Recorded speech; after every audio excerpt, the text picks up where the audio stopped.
David, Saturday night at the Mandalay Bay Michelob Ultra Arena, we have a doubleheader: Benavidez versus Boo Boo Andrade and Jose Benavidez' little brother versus Charlo. We also have Subriel Matias on the card, trained by Jay Panda, friend of the show. David, let's start off with Boo Boo versus Benavidez. I am personally taking Boo Boo Andrade. I like Boo Boo. He's slick. He's fast. He's kind of quirky. He has his own style. He doesn't care about the orthodox boxing style. He fights the way he wants, and that's the way it's going to be. He's very athletic. I think he's going to start off quick, get ahead on the cards, slow it down a little bit. Maybe Benavidez is going to pick it up and make it a fight, and Boo Boo is going to make it a dog fight. We haven't seen Boo Boo in a dog fight, but I know he has it in him. He is a boring fighter because he gets that lead and then he just stops and coasts. I think this one is going to bring the dog out in him, and he is going to have more endurance than Benavidez. At the end of every fight, I notice Boo Boo is so fresh. At the end of every fight, I see Benavidez huffing and puffing. I have Boo Boo by decision, unanimous decision, in a close one, maybe 115, 113. Dave? I'm going with Benavidez on this one. I've never really been a fan of Demetrius Andrade's career or his boxing style. He's a very talented guy, good, foot movement, good power, has pretty good hand speed. He's a pretty slick fighter too, but it's the same pattern with him over the years. First 3 rounds, he looks amazing, and then he cruises the rest of the fight and goes on to a 12-round decision. He doesn't seem to have that killer instinct when he looks like he has an opponent overmatched. So just never been a big fan of Andrade. I've watched him for a while now. And I think ultimately he's waited too long for this big fight. He's 35 years old. I think Benavidez is the wrong type of fighter for him at this stage. A guy who applies pressure, keeps coming at you, throws a lot of punches. I think Andrade's going to look great early in the fight. Maybe the first 3 rounds is typical. He's going to catch David coming in. He's going to land some nice counters. He may even stun him early, but David's going to weather the storm. He's going to apply the pressure, and then you'll see Andrade start to wilt towards the end of the fight. Yes, he does start off quick all the time and then ends up being kind of boring. And then once he believes that he has an edge, he slows down and just pop shots you and doesn't risk anything. I think in this one, he's never going to think he's got an edge because it's going to be close and it's going to bring the dog out. And he's a better athlete. And I think at 35, he's got more endurance than Benavidez. Oh, interesting. I do think he's got, look, he's always ending, not huffing and puffing, never has his mouth open. He ends every single interview fresh. Like if he can go 4 more rounds, Benavidez is always huffing and puffing at the end of his fights. Yeah, but Benavidez is a much busier fighter. Boo Boo's not. It's really about, and I think you made a good point. This is a big fight for him. And if he doesn't win this fight, you can pretty much write him off, right? Unless he has a really good performance in defeat, this is pretty much his last chance. So no one's been clamoring to fight this guy because of his style. He's not a big ticket seller. He's not very popular. So there's no really reason or incentive to want to fight Andrade. I know you say that he's fresh, but he's never faced someone who puts pressure on you like David Benavidez does. I think that might be the difference. But you're right, man. This type of fight could bring out something that we haven't seen in Boo Boo for a while. Well, this is going to be a really, really good one. A fight that has major, major implications. I'm sure the whole boxing world, fans, managers, promoters, networks, everything. Everybody wants Benavidez to win. I think Boo Boo's going to come in and mess everything up. Mark, real quick, what do you think is in store for the winner?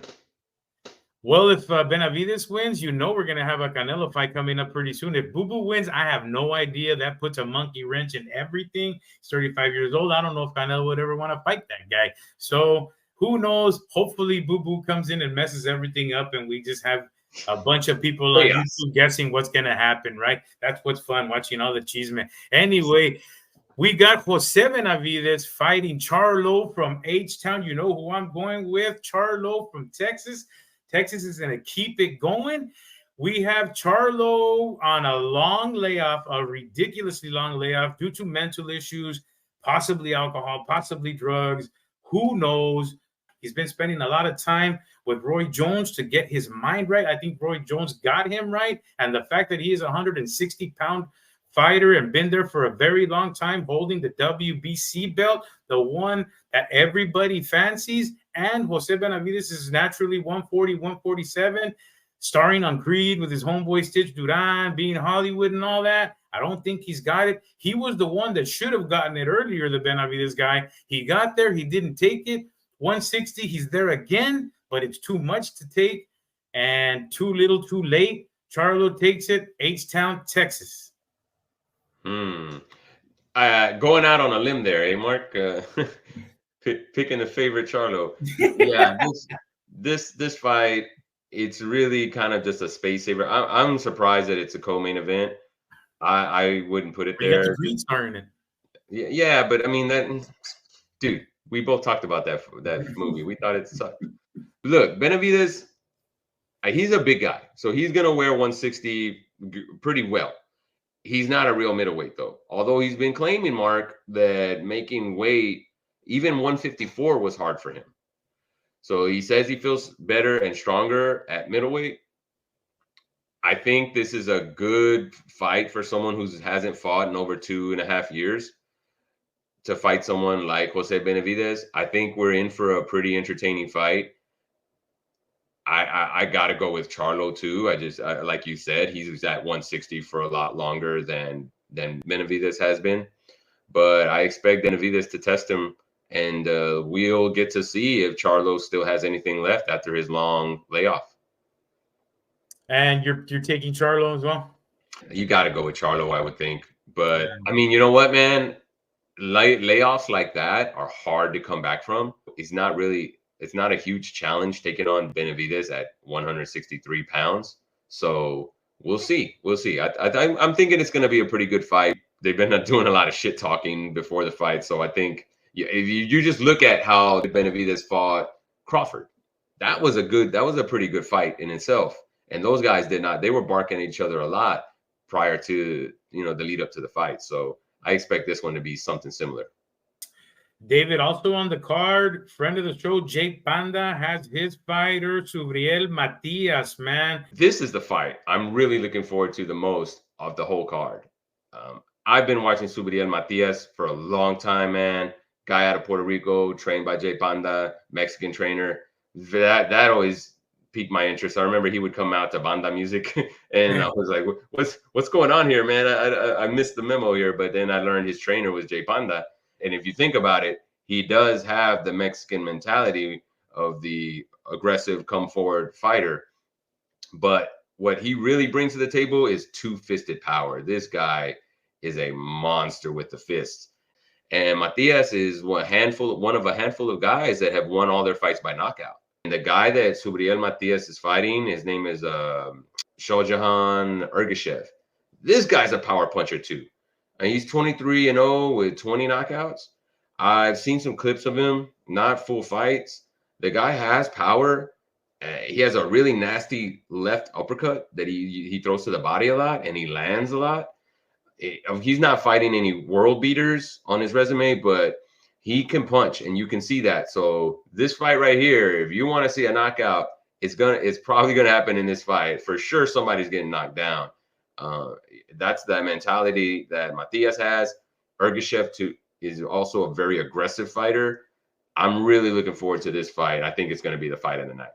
And I really think this fight is probably the more important fight. If you think about it, whoever wins this fight becomes a player at 140 pounds. And you're talking about Teofimo Lopez, you're talking about Ryan Garcia, Devin Haney, Regis Prograis. There's a lot going on this fight. So this is for a really important win for both fighters. I'm calling it Subriel Matias. Who are you calling it?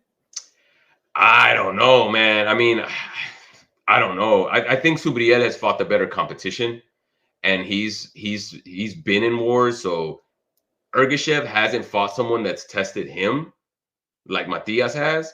Matias has been through the fire. I think I'm going to go with Matias as well.